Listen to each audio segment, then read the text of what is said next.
Tisztelt dorogi polgárok! Elsősorban szeretném megköszönni a polgármester rám vonatkozó szavait, a legutóbbi, amit az 56 utáni évekre jellemző propaganda híradókhoz hasonlatos Dorogi magazinban tett. Ebben ugyanis sportvédő mozgalomként jellemzett, de szokás szerint kénytelen vagyok tévedésében, félretájékoztatásában is helyreigazítani őt, miközben szokásos lekicsinlő stílusát továbbra is visszautasítom. Legnagyobb tévedése, sejtetése ellenére a sport részéhez nem igazán értek, főleg a focihoz, és nem ebből közelítem meg a témát. Nekem az fáj, hogy számomra feltételezett önös érdekek, mondhatni valamiféle mutyi miatt a dorogiak közpénzét olyan dologra akarja fordítani, amire igazából nem is szükséges, mivel működik egy magántőkéből és minimális önkormányzati támogatásból finanszírozott utánpótlás. Semmi másra nem kéne koncentrálni, mint leülni és tárgyalóasztal mellett a dorogiak érdekeit képviselve megkötni egy megállapodást. Ugyanakkor az látszik, hogy a polgármester erre nem is akar időt áldozni, már fel is vázolta gyorsan, hogy az általa képviselt irány az uszodában már megvalósított módhoz hasonlatos. Nos, szinte reménykedni sem lehet másban, mert a január 31-i testületi gyűlésen olyan módon erősítette be a hozzá végtelen hűséggel tartozó bizottsági taglétszámot, hogy semmi nem lesz, ami meggátolja a terveiben. Én nem is feltétlen a megakadályozásáért teszem ezt, hanem inkább azért, hogy bebizonyítsam a dorogiaknak, hogy lenne más, sokkal kevesebb közpénzbe kerülő megoldás. Mivel ködösítés megy azon az oldalon, ezért nálam az átláthatóság teljes mértékben figyelembe van tartva. A jobb megértés kedvéért felkértem egy interjúra Mayer Lászlót, hogy adjon számot az általa képviseltekről. Ezen megbeszélésre meghívtam több önkormányzati képviselőt is. Függetleneket, Magyar Pétert, Nunkovics Tibort, ifjabb Deák Ferencet és Szegvári Józsefet is. Sajnos József az utolsó pillanatban lemondta a lehetőséget, hogy személyesen is fel tudjon tenni kérdéseket. Még egy személy volt jelen, de ő technikai segítségemre volt felkérve. A helyszín egy nyilvános hely volt Dorogon. Az interjút 2 hete vettem fel, azóta már ennek ténye körbejárt a szakmai berkekben, és a felnőtt csapat részéről is felmerült a másik fél, azaz az ők megkérdezésének igénye. Ez természetes, fel fogom keresni őket, és ha nem lesznek letiltva, akkor ugyanezen felületen nekik is lehetőségük lesz, hogy nézeteiket megosszák velünk. Most pedig következzen az interjú, ami közben se feledjék el. Dorogban több van, a dorogiaknak több jár. Köszönöm a meghívást, és köszönöm, hogy ilyen széles körbe tudjuk tájékoztatni a dorogi szurkolókat arra, hogy mi történik a Dorogi FC életében. Kezdjük talán az egyik legnagyobb érdeklődésre számottevő kérdéssel. Hogy jutottunk el ideáig, hogy a felnőtt csapat vezetése és az utánpótlás vezetése közt ellentétek alakultak ki? A kérdés, ha jól értem, arra irányult, hogy milyen az együttműködés, illetve mi az oka ennek a Varázsszomrát kapcsolatnak. Alapvetően 2023-ban én kinyilvánítottam azt a szándékomat, hogy nem szeretném tovább a felnőtt csapat szponzorációját, támogatását folytatni, illetve ekkor a felnőtt csapatot üzemeltető Dorogi Futball Szolgáltató Kft-ben lévő tulajdonrészemet is értékesítettem az önkormányzat részére. Így az önkormányzat vált a felnőtt csapat fő támogatójává, és tulajdonképpen nekik köszönhetjük, egyébként ezt nem lehet elvenni, hogy a felnőtt labdarúgás Dorogon tovább folytatódott. Kimondottan érdeke mind a két félnek, hogy az együttműködés ez normális. Egyébként teljesen normális, és nagyon jó együttműködés volt 2024 nyaráig, amikor is történtek itt olyan dolgok, amik elmentek egy másik irányba a felnőtt csapat és az utánpótlás között. Nekem az a feladatom és az a célom, hogy ez a kapcsolat rendeződjön. Ahogy mondtam, a testületi ülésen és a felnőtt csapat bármikor kivett tokodra. A felnőtt csapatban nagyon szívesen adunk gyerekeket, mint hogy az elmúlt időszakban is adtunk gyerekeket a felnőtt csapatban. Tavaly nyáron még azért 5 utánpótláskorú gyerekek edzett a felnőtt csapattal. Most jelenleg egy sem. Tehát most már tavaly még volt kapcsolat, ugye még a Jánosi Dani a felnőtt csapat asszisztens edzője volt, akkor egy nagyon jó kapcsolat volt a felnőtt csapat szakmai vezetése és az utánpótlás között. Kommunikáció volt, ajánlottunk gyerekeket, megnézték a gyerekeket. Jelen pillanatban nincsen felnőtt csapat keretében saját játékosunk. Nyilvánosság részére december 27-én induló Dorogi Futball Kft. Facebookos oldalának első posztja tárta fel, hogy kommunikációs probléma áll fent a két fél között. Azóta is annak adnak hangot, hogy kilettek tiltva a Dorog FC oldaláról. Ez az önök részéről hogy magyarázható? A A tájékoztatás alapvetően a Dorogi Futball Kft. Irányával úgy szólt, hogy az admin felületet se kezeli, aki eddig is az utánpótlás anyagait töltötte fel. Az volt a kérésem, hogy se keresztül küldjék meg az anyagot, és a Ricsi feltölti. Tehát nem arról volt szó, hogy letiltottuk, de valóban az admin jogot megdöntött a felnőtt csapat azon munkatársától, aki eddig ezt csinálta. Hát, aki az RC, Dorogi RC-nek az alkalmazottja, ő eddig is a marketinggel foglalkozott, ő rajta keresztül lehet ezeket az anyagokat feltölteni. Ezt lehet érteni úgy is, ugye, mert utána láttam, hogy cenzúra, megvontuk a jogot, nem vontuk be a jogot, a Dorogi FC oldalán, a Dorogi Futball felnőtt labdarúgásának mindig is van helye. És azt is mondtam, hogy lesz is helye, tehát ugyanúgy fogjuk tájékoztatni a szurkolókat az eredményekről, a mérkőzésekről. Nem biztos, hogy minden születésnapot meg fogunk tudni, nem nézzük azt, hogy ez szokás, de az érdemi tájékoztatást az biztos, hogy át fogjuk venni a Futball Kft. Utána ők már maguktól úgy döntöttek, hogy inkább akkor csinálnak egy saját oldalt. Ez mindenkinek szület joga, csináltak saját oldalt, azt csinálnak a saját oldalon, amit szeretnének természetesen. Az FC oldalára továbbra is szakmai anyagokat fel fogunk tölteni, vagy meg fogjuk osztani a Kft-nek a szakmai anyagokat. Tehát nem letiltásról volt szó, meg kizárásról, hanem alapvetően arról, hogy a hivatalos utat szerettem volna, hogyha betartják. Évelején megjelenő polgármesteri tájékoztatóban, illetve a felnőtt csapat kommunikációjában is többször megjelenik az a momentum, hogy a Tokodi pálya alkalmatlan az edzések megtartására. Tisztázzuk akkor ezt a kérdést is. Az ön szakmai véleménye alapján az edzőpályák alkalmasak-e a felnőtt csapat technikai edzéseinek biztosítására? Ha havas, akkor csúszik, ha vizes, akkor csúszik. Ilyen szempontból nem biztonságos. De alapvetően a Dorogi FC részére, a felnőtt csapat részére teljesen biztonságos megoldás. Gondolom, hogy jelen pillanatban, ha a felnőtt csapat szeretne, ki tudna jönni Tokodra. A Tokodi füves pálya rendkívül jó minőségű. Egyébként az MB2-ben mindig ott edzett a felnőtt csapat. Szóval nélkül. Kimentek, lerendezkedtek és működtették azt a pályát.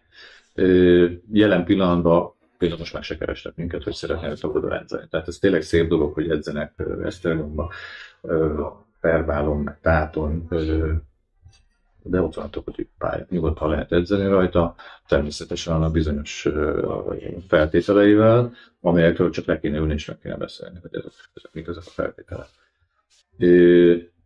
Abnormális lenne, egyébként én akkor mondtam azt, hogy ez az állapot nem helyes, mikor elment a felnőtt csapat Tátra edzeni. És a táti pályán edzett a Dorogi felnőtt csapat.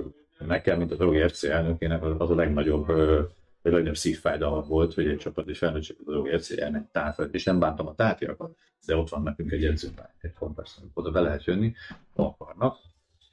De valami miatt ez valahogy nem tetszett, hogy nem jöttek. És természetesen nem fog minden nap kopogtatni, hogy gyertek, tehát ha valaki akar, akkor kopogjon be és jöjjön. Biztonságos, visszatérve a kérdésre, a Tokodi pálya biztonságos a felnőtt csapat részéről. Bármikor tudna edzeni rajta, tudna edzeni füvön is, de egyébként dolgokat működik. Elvi és fizikai korlátai tehát nem igen adódnak a Tokodi edzőpálya használatának, de mennyibe is kerülne ez a Dorogiak közpénzéből? Fontos kérdés, hiszen ez alapozza meg egy beruházás megtérülésének számítását. Említetted a feltételeket, amit ugye meg is említetted az egyiket ezen az összevont bizottsági ülésen, ahol ott voltál. Ugye, ha jól emlékszem, akkor évi 4 millió forintos hozzájárulás a pályakarbantartáshoz. Ugye ez volt az kvázi a fő feltétel tulajdonképpen, ami azt hiszik, ha valaki használja valakinek a tulajdonát, akkor nyilván azért szokott kérni általában bérleti díjat, vagy használati díjat. A másik kérdésem erre ráépítve, hogy ez korábban is így volt? Igen. Tehát, hogy korábban is fizetett a KFT az FC-nek a pályahasználati díjat. Tehát, hogy tulajdonképpen ez egy... Igazából ez úgy történt, hogy a Futball Kft. Szerződést kötött a pályát karbantartó céggel, és akkor ő is fizetett oda, és az FC is fizetett. Tehát ez az MB2-ben is így volt. Folyamatosan. Igazából ez nem is bérleti díj. Én úgy gondolom, hogy az egy olyan használat, ami sokkal jobban igénybe veszi a pályát egyébként a gyerekek, és szerintem ez egy méltányos dolog, hogy akkor felezzünk meg. Annak ellenére, hogy mondjuk a felnőtt csapat biztos, hogy nagyobb kárt fog tenni a májában, de most én nem fogom egyenként nézni, hogy mennyi kárt tett, azt mondom, felezzük meg, és akkor ez tök jól működik. Ez jó működött az, hogy a fiatalokat átigazoltuk a KFT-be, tehát valaki mondta is, hogy pénzt kérünk az FC-ben azért. Hát alapvetően a KFT, Dorogi Futball Kft. Profi szerződést adott régen a Dorogi utánpótlásban játszó gyerekeknek, ami nem 50 000 forint, 100 000 forintba került, de volt olyan év, hogy 6 millió forintot utaltunk át az FC-nek, mondjuk 3 játékosnak a játékjogáért. Hiszen az FC kinevelte őket, most teljesen mindegy, hogy én most a Dorogi Kft-nek adom, vagy az MTK-nak adom profi játékosnak. A profi játékosnak a törvényt meg kell fizetni egy jelentős díjat, ezt pontosan szabályozzák be az MLS törvény, a szabályzók, és mindig kifizetők, hiszen alapvetően nekünk az volt az érdekünk, hogy az FC-ben olyan motivált munka folyjon, hogy az legyen a cél, hogy felmondjuk a gyerekeket. Azt nem mondhatom, hogy add fel ingyen, és dolgozzatok ingyen. Világos. Tehát, és én akkor is úgy, ez mindig is külön kassa volt. KFT, FC. Soha nem kevertük össze. Alapvetően az volt a cél, hogy ez a két kvázi egyesület egymás mellett, ez úgy működjön, hogy mindenki jó. Van egy pályafenntartó, aki külön szerződtek. Vagy karbantartó cég, hiszen mi mindenhez értünk, de a pályakarbantartás az nem. Igen. Hogy ez egy cég ezt csinálta, és megosztottuk a költséget. De szerintem ez teljesen normális. Ezt azért fontos erről beszélni, mert az önkormányzat, illetve a polgármester és az ő körének ez egy hivatkozási alapja volt. Én úgy vettem észre az előkészítő ülésekből, meg a bizottsági ülésen elhangzottakból, hogy ugye ez a fizetési, vagy nem fizetési szándék igazából ez egy része volt annak az előterjesztésnek, ami elénk került, amiből ugye az volt a nagyon aggasztó, hogy a saját utánpótlás nevelés, mint ilyen le volt írva benne, vagy a saját utánpótlás létrehozása, hogy így legyen biztosítva a felnőtt. Aztán majd szerintem beszéljünk erről a részről is kifejezetten, hogy ennek milyen hatásai lehetnek egy párhuzamos utánpótlásnak, mert ugye ez lesz. Ez biztos. Hát én nagyon remélem, hogy nem lesz. Alapvetően ez nem érdekel sem a régiónak, sem a megyének, sem a Dorognak, alapvetően a Dorogi FC-nek. Ugye egy párhuzamosság az nem feltétlenül szerencsés, illetve én úgy gondolom, hogy a dorogi gyerek az a dorogi mezbe fotbalozzon, illetve az, aki a Dorogi FC-ben nevelkedik, annak az legyen a célja, hogy a Dorogi FC-ben szeretne felnőtt játékosságot. Tehát például a Barna Gergő esete, az nagyon jó példázza ezt, a Gergőért 14-15 éves korában sorba álltak az akadémiák. De a Gergő kijelentette, hogy a Dorogon akar felnőtt játékos lenni. A Gergő nagy szerencséje az volt, hogy akkor pont MB2-es volt a Dorog, volt egy nagyon utánpótlás edzője, a Fenyvesi László, aki a felnőtt csapatnál is ugye volt asszisztens edző, és alapvetően a Gergőnek ezáltal volt lehetősége bemutatkozni 17 évesen az MB2-ből. De ő 12 évesen azt mondta, hogy a Dorogi felnőtt futballista akar lenni. Most akkor hogy fog kinézni az utánpótlás, meg párhuzamosan, hogy hogy lesz a gyereknek a célja, mikor fog csillogni a szeme, melyik játékot láttán. Úgyhogy én úgy gondolom, hogy éppen ezért is erre az önkormányzat szándékra alapvetően erre kell találni egy megoldást, hogy mi a cél, és ezt miért akarja csinálni az önkormányzat. Alapvetően úgy gondolom, Dorognak most van egy futball utánpótlás klubja, és az kiszolgálja a felnőtt csapatot, mint további nélkül. Nem hiszem például, hogy a megyének jót tenne ez a történet, hiszen a megyei labdarúgásban a megye egyre vagy olyan gyerek játszik jelen pillanatban, aki Dorogon volt utánpótlás játékos. És hogyha itt elkezdődik egy ilyen versenyfutás, akkor biztos, hogy a játékos ezt megsínli. Illetve nekünk, mint utánpótlás egyesületnek is fontos lenne, hogy legyen olyan felnőtt csapat, ahova tudjuk biztosítani a kifutását azoknak a gyerekeknek, akik nagy Isten 19 éves korig után még Dorogon szeretnének fotballozni. Tehát ez egy kettős érdek, és ezt nem lehet elhanyagolni. Egy tény, hogy felnőtt csapat nincs utánpótlás nélkül, de utánpótlás nagyon nehezen működik felnőtt csapatnál. Működik, meg tudunk bajnokságban játszani, de alapvetően a gyerekeknek valahol mindig az a cél, hogy felnőtt is. Hogy ez most NB1, NB2, NB3 vagy ki, azt majd az élet dolga. Az utánpótlás újra szervezésére még egy szakmai indok lehet, az MLS szabályzatának nem felel meg a korosztályos összetétele a felnőtt csapat bajnokságban elfoglalt helyéhez. Ez azt eredményezné, hogy hiába jutna fel MB2-be a csapat, az utánpótlás hiányossága miatt nem léphetnének fel magasabb osztályba. Ugye ahhoz, hogy az MB2-ben vagy az MB3-ban induljon a felnőtt csapat, az MLS-nél van egy szabályzat, hogy az utánpótlásnak minek kell megfelelnie, milyen összetételben kell rendelkezésre állni. Korosztályos előírások van, hogy melyik korosztályokat kell feltétlenül bizonyos bajnokságban indítani. Tehát most azt jelenthető, hogy a Monasteri Tivadar utánpótlás összetétele korosztálya megfelel akár az MB2-nek is. Természetesen. Tehát, hogy két éve is megfelel. Tehát ha véletlenül most feljutunk MB2-ben, akkor ez nem ez lesz az akadálya. Tehát nem tudunk arra hivatkozni. Ha véletlenül feljutunk, akkor igen. Idén már nem valószínű, de ha jövőre sikerül. Tehát az utánpótlás részéről az elnök úr megítélése szerint a feltételek adottak a megegyezésre, és erre nyitott is lenne. Ezek alapján ehhez már csak a másik fél, azaz a felnőtt csapat vezetésének akarata szükséges. Milyen kapcsolat van most a két vezetőség közt, jobban leszűkítve Blázsik Ferenc a felnőtt csapat vezetőjével? Ferivel, a Megyei Labdarúgó Szövetség elnökségével szerintem 10 évig dolgozom. Egy nagyon jó kapcsolatom volt a Ferivel. Ő egyébként, mikor Dorogra jött, akkor előtte beszéltünk arról, hogy milyen itt a lehetőség, milyen helyzet van. Én maximálisan azt mondtam, hogy szívesen támogatom ennek a munkában. Az első éve egyébként nagyon jól működött. Tehát a 23-24-es bajnokságban ez jól működött. 24 nyarán történt valami, amikor úgy, hogy édesapám szoktam mondani, elmentünk a Winklyből, és azóta kapta ez a fajta kommunikáció.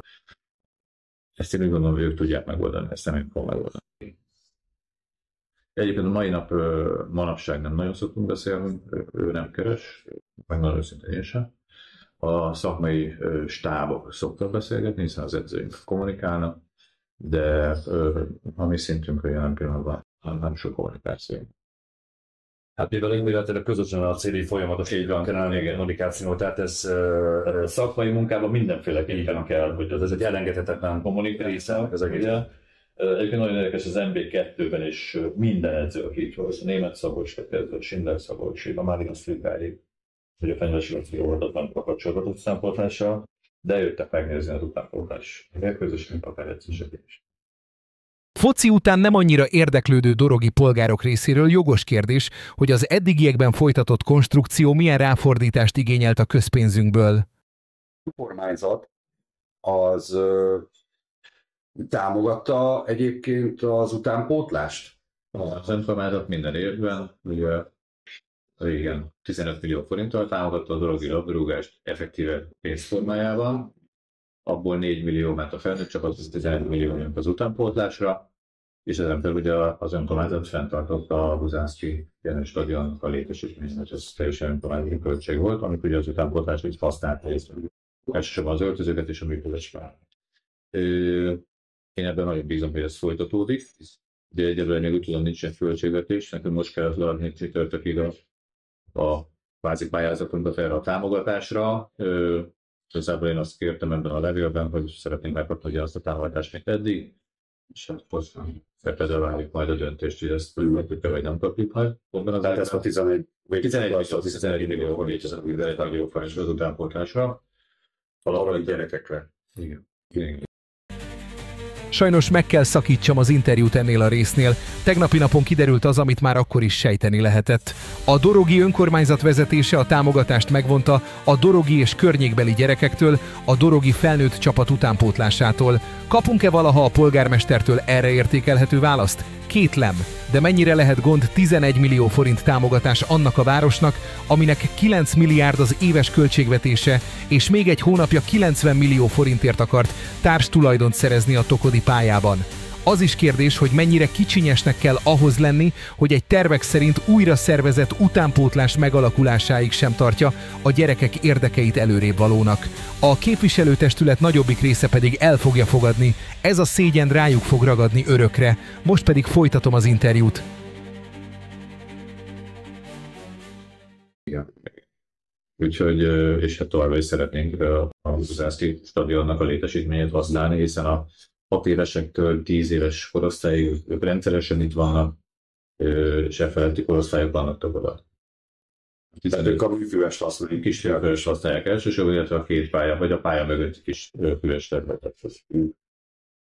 Ők egyébként az öltözőt nem szokták igénybe venni. Nem szokták, mert ugye van 2 kis öltöző, amit szoktunk használni, alapvetően a szertárban, vagy az öltözőépületben, illetve hát az dologércének a szertára, a felszerelés az itt van vett.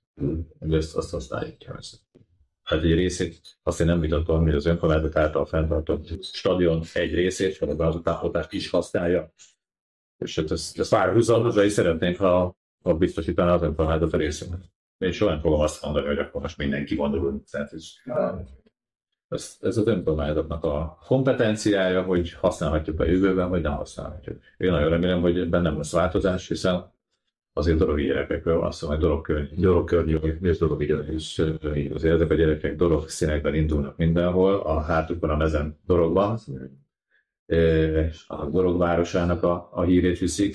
Soha nem felejtem el, kint voltunk Németországban, és egy idős házas pár jött a mérkőzést megnézni, 15 éves gyerekekkel voltunk, és a bácsi ilyen könnyes szemmel mondta a feleségének, hogy nézd meg, mi van a hátukra írva, dorog. És kiderült, hogy egy dorogról kitelepített családnak a gyermekei voltak, és könnyes szemmel nézték, hogy dorog gyermek. Tehát amikor itt erről beszélünk, hogy támogatja az önkormányzat vagy nem, azért ezek azok a szép dolgok, amik a labdarúgásunkban, illetve a dorogváros labdarúgásával soha vissza nem térő pillanatok. Hogy nekünk van szurkolónk Szabolcs-Szatmár-Bereg megyében, aki azt mondta, hogy ő régen szerette a dorogot, és akkor most még mindig dorogszurkoló.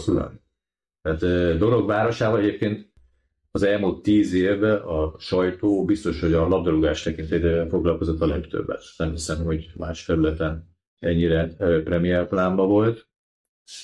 De volt itt olyan baráti társaság, akik, ha jól emlékszem, Kazisz-Barcikába jöttek, meg kiderült, hogy nyugdíjasok voltak mindannyian, de az egyik őjük az dorogszurkoló volt, és azért volt dorogszurkoló, mert valamikor az 50-es években, amikor lapozták a nemzeti vagy a népsportot, akkor már mindenki kiválasztott magának a baráti társaságban egy csapatot, de dorogszurkoló még nem volt. És akkor én dorogszurkoló leszek. És a 75. születésnapja alkalmából a haverjai megszerveztek egy kis buszt, és eljöttek egy dorogmeccsre. Vagy hát ennek a labdarúgásnak rendkívül vonz ereje van, és ugye mindenki ért a labdarúgáshoz Magyarországon, ezt szoktuk mondani, de a legtöbb ember hozhatja már a labdarúgást. Szakmai kifogásként felmerülhet, hogy a jelenlegi dorogi utánpótlás eredményei nem elégségesek méltóak a felnőtt csapat jelenéhez. Nem az eredmények fontos, az, hogy focizzon, szeresse a focit. Ugye most jöttünk rá arra, hogy nincsenek egyéniségek a labdarúgásunkban, mert mi történik? Már 15 évesen elkezdjük, hogy milyen sablonokban játszanak. A halál, amikor az edzők ugye kiabálják, hogy 2-1 ellen, 4-3 ellen. Szegény gyerek leguzott 7 órát az iskolába, mikor azt mondják neki, hogy 4-3 ellen, akkor annyira fáradt, nem tudja, mi az a 4-3 ellen, és nem a gyerek a hívás egyébként. Tehát szeretni kell, hogy játszan, focizzon. Az már egy eredmény, ha szeret focizzon. Az természetesen utána a klubnak lehet egy mérvadója, hogy mit termel ki. A mi szintünkön alapvetően egy amatőr egyesületről beszélünk, ahol a tehetség, a mi célunk az, hogy a tehetséges gyerek 15 éves korára elérje azt a szintet, hogy egy akadémiára integrálódjon. Ne lógjon ki akadémián lefele, egyébként a gyerekeink, akik akadémiára mennek, megállják a helyüket, ez már egy eredmény, aztán ebből, hogy az akadémia mit csinál a következő lépés, illetve az, aki nem megy el akadémiára, aztán kutya kötelességünk úgy nevelni a felnőtt csapat részére, hogy ő tehetséges, hogy ott tudjon kerülni egy felnőtt csapat. Nekünk ez az eredmény, én úgy gondolom, és ez a célunk is, és alapvetően az a legnagyobb eredmény, hogy a gyerek 6 éves korában elkezd, és 19 éves koráig itt marad. Egyébként, ha konkrét eredményekről beszélünk, akkor azért volt egy Ungvári Máté, az ugye felnőtt csapatban vonatkozott emléket, Barna Gergő, a Harmad Zsombor, a Selmeci, Faragó Bálint Vasasnál abszolút kerettak, hogyha a sérülés nem jön közbe, akkor stabil játékos lehetne szerintem. Nagyon sok játékosunk ott van az akadémián, igazából dorog a két bokán. Nekünk volt egy olyan korosztályunk, az a 2004-2005-ös korosztály, akikkel meg tudtuk először valósítani azt, hogy a mindennapos testnevelés keretében ők fotballoztak. az edzőink tartottak neki felkészülni. Azonnak a gyerekeknek lehetett 9 edzésük volt. És ebből a korosztályból nem akarok megváltani senkit. A Bukán Barna, tehát a 2 Bukán testvér, Faragó Bálint, Parma Johnny, Selmi Szúza. Ezek mind ott vannak az NB3, NB2 környék. Tehát ez én úgy gondolom, hogy és Dorogon most az NB3-ban biztos, hogy évente tudnánk adni egy-két játékosra a felnőtt csapat részéről. Szerintem ez már eredmény nekünk. Jó edzőink van, jó edzői gárdánk van. Szerintem a megyében kiemelkedően jó munkát végez. Mindenhol el is ismeri. Tehát amikor Dabason azzal például egy Bozsik torna szervezésében, hogy a dolog milyen jól csinálja, és utána ugye az edzők, a különböző edzői továbbképzésekkel kapcsolatban vannak egymást visszahallják, majd mit csináltok ti Dorogon, hogy veletek például, az nem rossz. Azt, hogy most megnézzük az összes emléktorna, amit szerveztünk, Puskás Akadémia minden korosztályban itt van, eljön, ugye nem jönnének el, hogyha nem lennének jó meccsek, ugye rendszeresen. Eljött most ugye Újpest is itt van több tornánkon, tehát alapvetően ezek a kapcsolatok azok, amelyeket Komárom, tehát a Komárnó, ami Szlovákiában ugye egy kiemelt labdarúgó központ, az ő utánpótlás itt van. 2 héttel ezelőtt a gyerekeink szintén Komáromban voltak, korábban Dunaszerdahelyen, tehát azért ez egy szint. Ezt tartom meg. És ennél többet nagyon nehéz lesz elérni, kevesebbet nem szeretnénk. De egyébként most, ugye jól tudom, akkor kiemelt központ lett a kiemelt közben a darabi előzés, amiből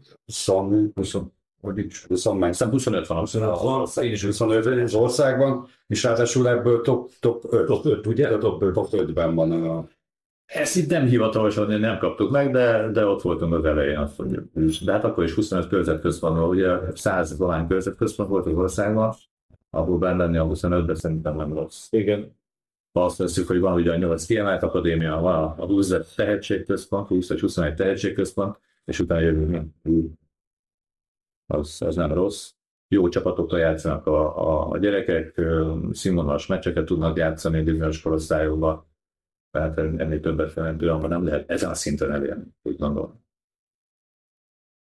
Megköszönve az elnök úrnak a rendelkezésre állást, a végére egy kérdés maradt megválaszolásra. Hosszú távon mi lehet a cél, mi lehet a megoldás? Külön lehet ezt egy platformra hozni ezt a 2 területet, igen, hogy ez mindenkinek jó legyen. Ez a cél, egy négyenes szakember küldéséből 2 szakember belül is megeszélybe. Ez a borzasztó, az a borzasztó, hogy nincs ebben semmi bonyolult ebben, hogy a világ legegyszerűbb dolga leülni és megbeszélni. Az egyik mond át, a másik mond B-t, hogy a 2 véleményből lesz egy közös, semmi bonyolult nincs benne egyébként, semmi az égért. Tehát ez papírra vetik és viszont. Igen, és kész. Így van. Ugyanez szépen mehet tovább a maga útján, és mindenki boldog. Erről beszéltünk a csapat, a gyerekek, a szakosztály, az önkormányzat, és akkor tényleg minden sinem van, és minden. Igen. És nincs benne semmi van, nincsen, igen. Csak hát ugye, amíg az valaki, vagy valakik, és nem akarok itt mondani semmit, ezzel kapcsolatban senki, tehát amikor a haladás útjába keresztbe fekszünk, az egy hiba. Nehéz úgy előre haladni, amikor üzleti érdekek mentén hoznak döntéseket, nem mondjuk Én azt szoktam mondani, hogy hosszabb, ha nem támogatnak, akkor hagyjanak dolgozni. Ennyi. Folytatás következik, meghallgatjuk a másik felet is, hiszen a függetlenség nálam nem alkutárgya, mint egyes önkormányzati képviselők esetén. Köszönöm szépen, ha megtekintette a felvételt, és ha egyetért vele, kérem, ossza meg a dorogi és környékbeli ismerősei közt, hogy lehetőség szerint minden érintett megismerje alaposabban a helyzetet. A csatorna bekövetését pedig azért is ajánlom, mert az ügy újabb részletei is itt fognak megjelenni, és egyéb a dorogi politikával kapcsolatos híranyagokról sem marad le. Még több tartalomért pedig a Facebookos oldalamat ajánlom szíves figyelmükbe. Jó szerencsét!